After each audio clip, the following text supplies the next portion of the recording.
Hi everyone! Before we talk about our new topics today, which are going to be on managing mistakes and peer pressure, let's go ahead and do a little bit of review. So last time we talked about friendships, right? What makes an awesome, healthy friend? Well, we want a friend who's honest, right? We don't want a friend who lies. We want a friend who makes us laugh and who we have fun with. We want somebody who we can trust, right? So those are all healthy qualities.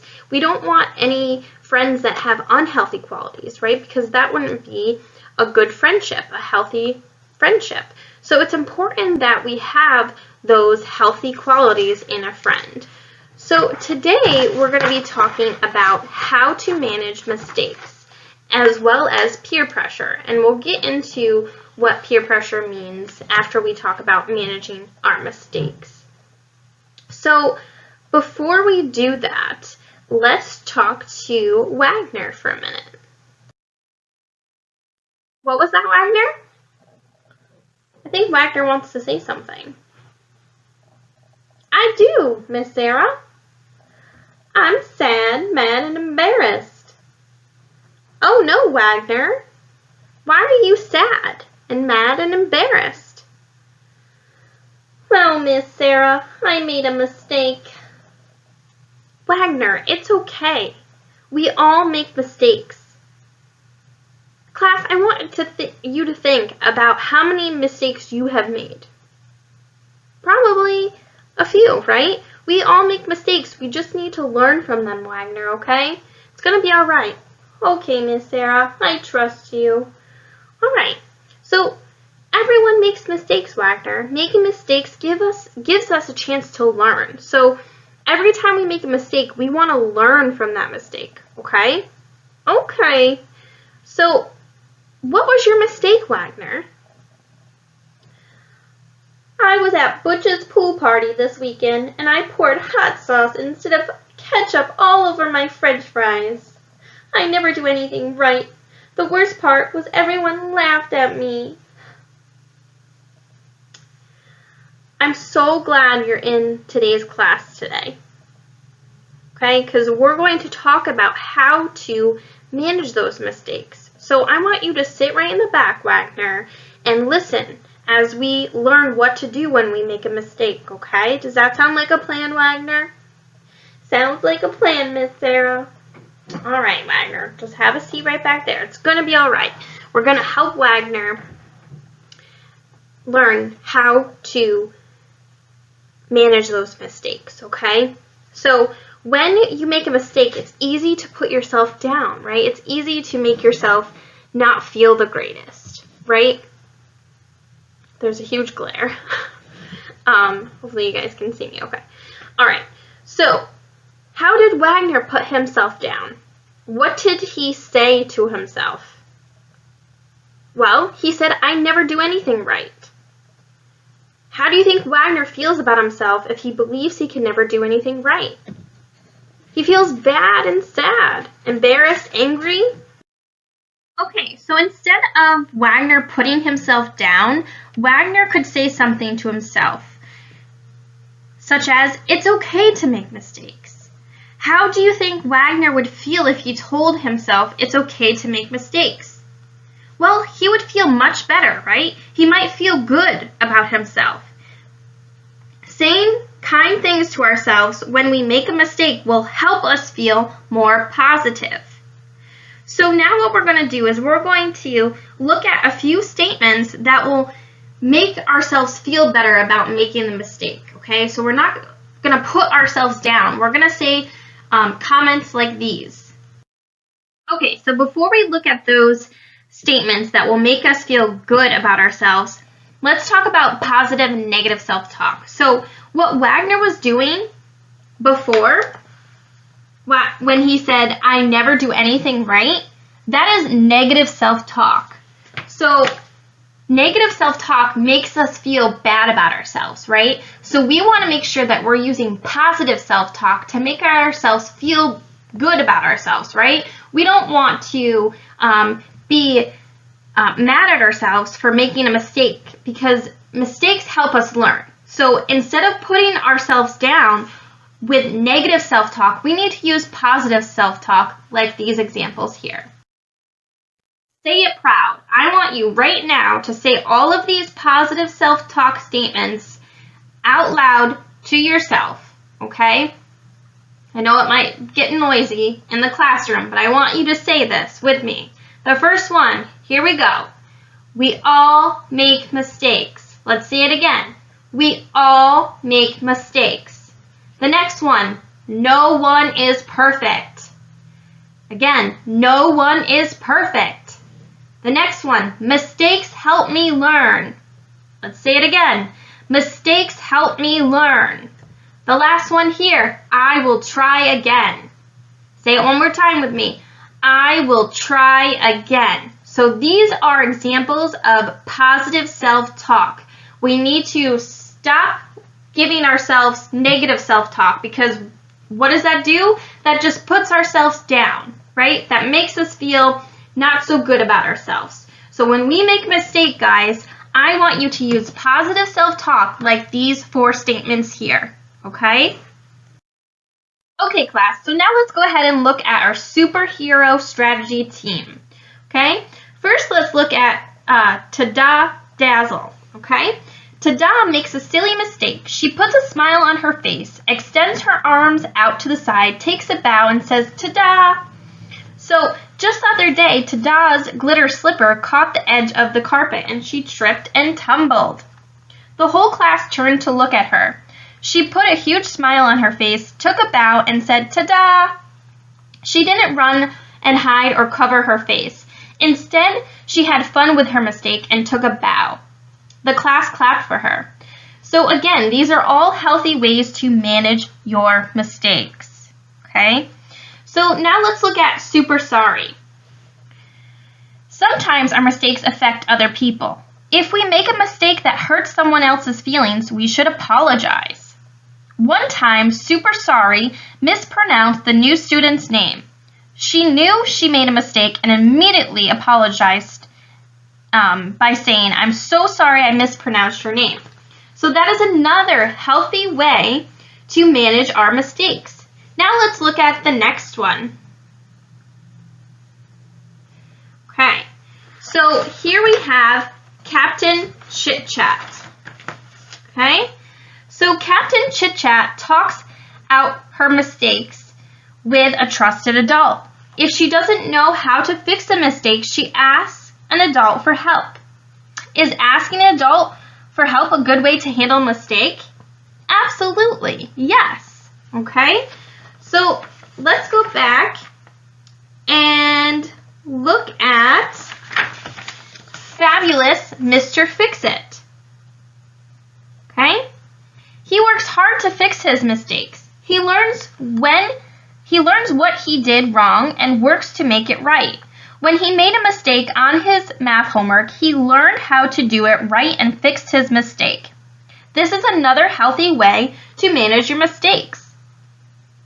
Okay, so some unhealthy ways is to have a meltdown, right? We don't want to have a meltdown, right? That is not a healthy way, because we're going to feel angry. We're going to have those scrunched faces, clenched fists, and we're going to start to blame other people. We also don't want to panic, right? That is an unhealthy way to manage our mistakes. We don't want to have our heart racing. We don't want to have our face turn red and run around shouting, okay? And we also don't want to huff and puff, right? Okay? We don't want to yell at people. We don't want to get mad, okay? Getting angry is not going to help us manage our mistakes. So these 4 characters here, these superheroes, are the best way to manage our mistakes. Okay, so I want you to remember them. Okay, so I'm going to read a few scenarios out loud here. Okay, and I want us to practice which superhero would be best. Okay. You misspelled your teacher's name on the greeting card you gave her. How would you handle this mistake? Okay? Well, if you misspelled her name, you could use super sorry to help you manage that mistake, right? You could just say, oh, I'm so sorry, teacher, I misspelled your name. Now I know for next time how to spell it correctly. Okay, so let's look at the next one. You lean too far back in your chair in the reading circle and fall on the floor. Everyone is giggling. How would you handle this mistake? Well, you could be like dazzle, right? You could get up and take a bow, okay? And make everybody think that you did that on purpose, right? Kind of make fun of the mistake. Okay, so let's look at this one. You forgot to take your homework home at the end of the day. How would you handle this mistake? Well, you could talk to a trusted adult about it, right? Maybe your teacher. So in this case, we'll use Captain Chit Chat. Okay? You break your friend's pencil. How would you handle this mistake? Well, you could use fabulous Mr. Fix-It and perhaps maybe tape the pencil together. That is a healthy way to manage our mistakes. So the next time you make a mistake, class, remember your superhero team and find a healthy way to handle it. Hot diggity dog! I learned a positive way to handle my French fry mistake from my superhero team. And from you, class, remember, a strategy is a plan of action, and that's what our superhero team has taught us today. That's wonderful, Wagner. Which positive way could you have used to handle the hot sauce on your French fries? Oh, it's a good one. Try to guess. Well, Wagner, my guess is you could use dazzle to help you manage your mistake. Absolutely. I could have took a bow. That's great, Wagner. I'm glad today's class has helped you out today. So remember to use those superhero team members to help you manage your mistakes. Exactly. I could have said, ta-da! I'm making buffalo fries. Does anyone know where I can find the blue cheese? What a fabulous idea, Wagner. Buffalo fries sound delicious. Okay. So Wagner has a story to tell you guys. It's not an ordinary story. It's an action story. Okay.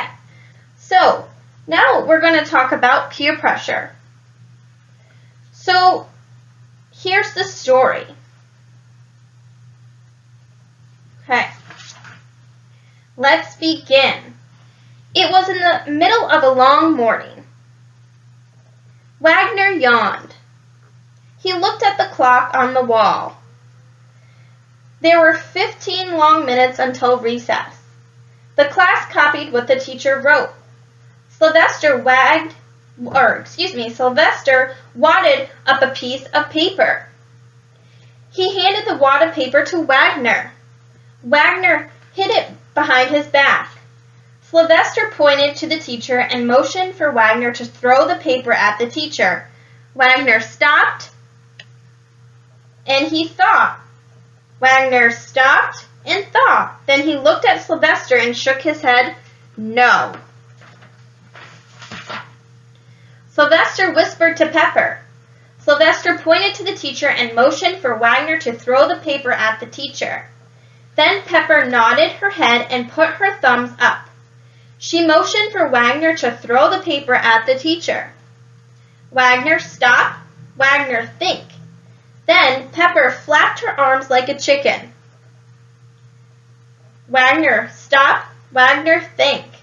Wagner stopped and thought, I might get in trouble. Then he shook his head, no. The class saw what was going on. They giggled and pointed at Wagner. Then the class motioned for Wagner to throw the paper at the teacher. Wagner, stop. Wagner, think. This time, Wagner did not stop. Wagner didn't think. Wagner threw the paper at the teacher. But it didn't hit the teacher. It hit Pepper right in the eye. Pepper began to cry. The teacher turned around. The class pointed at Wagner. The teacher shook her head and motioned. "Come here, Wagner," and pointed to the chair beside her desk. For the rest of the day, Wagner had to sit in the chair right in front of the teacher's desk. Wagner could not go out for recess. The teacher also called his parents. It was a very long day. And that is the unhappy ending of our peer pressure story. So let's talk about what happened here. Well, first, a peer is someone who is about your age. A peer can be a friend, a neighbor, or a classmate. Wagner's peers tried to get him to do something he should not do. How did they pressure him? Well, they gave him a thumbs up and laughed at him, called him a chicken, and pointed at him. Friends can pressure you in a lot of ways. Sometimes they call you names. They might say they won't be your friend, or they won't invite you to their party if you don't do what they want you to do. But no matter how it happens, you should refuse the pressure to do something you know you should not do. Who got in trouble in the story? Wagner did, right? Do you think Wagner wished he hadn't given in to peer pressure? Yes. Okay, so let's talk about some refusal techniques that will help us refuse the negative peer pressure. Okay, so this story was about peer pressure. And again, a peer is someone who is about your age. Peer can be a friend, a neighbor, a classmate. I am not your peer. Your teachers are not your peer. Your parents are not your peers. Okay? So this example here, this girl, she is going through a lot of negative peer pressure right now. Okay? She's hearing from her friends, "Go on. You have to. Do it. I want you to. Come on." Okay? So let's focus on these refusal techniques that are going to help us refuse negative peer pressure. Okay, so these here are the 4 refusal techniques that I want you guys to remember. So if somebody is telling us to do something dangerous, that is unsafe, that is not the right thing to do, you can simply just say no. No, thank you. No, I'd rather not. Or you could ignore them. Literally, don't pay attention to them. Okay? Pretend that you are not hearing them. Okay? You could walk away to a safe place. So if you're having peer pressure, let me give you an example. So you're in the hallway and your friend says, "Hey, let me copy your homework because I didn't have time to do it." Well, you know what you could do? You could simply just walk away and go into another classroom, or you could go to the main office and talk to a trusted adult. You could also just simply ignore them. Pretend that you did not hear them ask you for your homework. Or you could say no. That is not the right thing to do. Or you could also suggest a better idea. So if your friend says, "Hey, I would like to copy your homework," well, you could say, "I have a better idea. Let me help you with your homework." Okay, so these are the 4 refusal techniques, in other words, strategies that you can use to help you refuse negative peer pressure. So let's do a few examples here, okay? Michaela was spending the afternoon at her friend's house just across the street. Michaela's stepdad said, "You must be home by 5:30, so we are not late picking up your mom." When the time came for Michaela to go home, her friend pressured her to stay longer so they could finish their game. All right, so what is a refusal technique Michaela could use here? Okay, her friend's pressuring her to stay longer. Well, Michaela can say no, right? No, thank you. I'd rather not, okay? Or she could come up with a better idea. She has to pick up her mom. And she could also say to her friend, "Hey, next time we can finish our game." Okay, so let's go over another example. Jeremy's class was coming in from PE. While the coach wasn't looking, Jeremy's friend Corey pressured him to race him to the water fountain. He said, "Last one to the water fountain is a rotten egg." Another class was already lined up and taking turns at the water fountain. Besides, running isn't allowed in the hallways. So, what could Jeremy do?